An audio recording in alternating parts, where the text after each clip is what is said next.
Hello hi. எங்கே கிளம்பிட்டுருக்கோன்னா என் தம்பியோட என்கேஜ்மெண்ட்க்கு, அவளோட மாமாவோட என்கேஜ்மெண்ட்காக வைபோடு கிளம்பிட்டுருக்கா.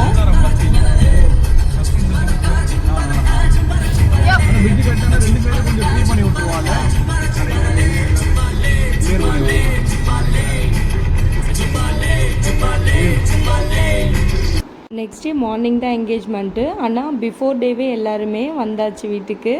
எல்லாருமே ஃபேமிலியாக உட்காந்து பூ கட்டிட்டு கதையெல்லாம் பேசிட்டு கொஞ்சம் காமெடிலாம் பண்ணிவிட்டு யாரெல்லாம் அதிகமாக பூ கட்டுறா அப்படி சொல்லிட்டு போட்டிலாம் வச்சு கட்டிகிட்டு இருந்தோம்.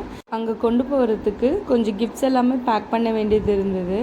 நைட்டே நாங்கள் பேக் பண்ணி எடுத்து வச்சுட்டோம்.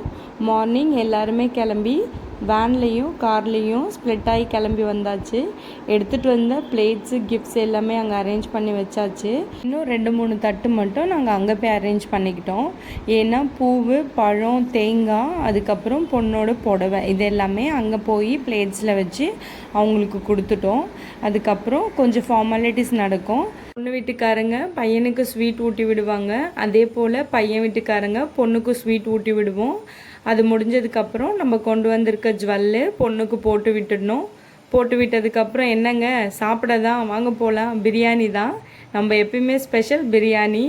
இந்த மாதிரி யாராச்சும் சாப்பிட்ருக்கீங்களா? பிரியாணி கூட இவ கேசரியும் பிரியாணியும் சேர்த்து சாப்பிடுவா. ஏன் இப்படி சாப்பிட்ற சொல்லி கேட்டால், பிரியாணி காரமாக இருக்கும், அது கூட கேசரி வச்சு சாப்பிட்டா காரம் தெரியாது அப்படி சொல்லிட்டு என்னென்ன கதை சொல்கிறா பாருங்கள். அந்த மாதிரி இருக்கும். சாப்பிட்டதுக்கப்புறம் கொஞ்சம் வீடியோஸ் ஃபோட்டோஸ்லாம் எடுத்துகிட்டு கிளம்பியாச்சு. தேங்க்ஸ் ஃபார் வாட்சிங். பாய்.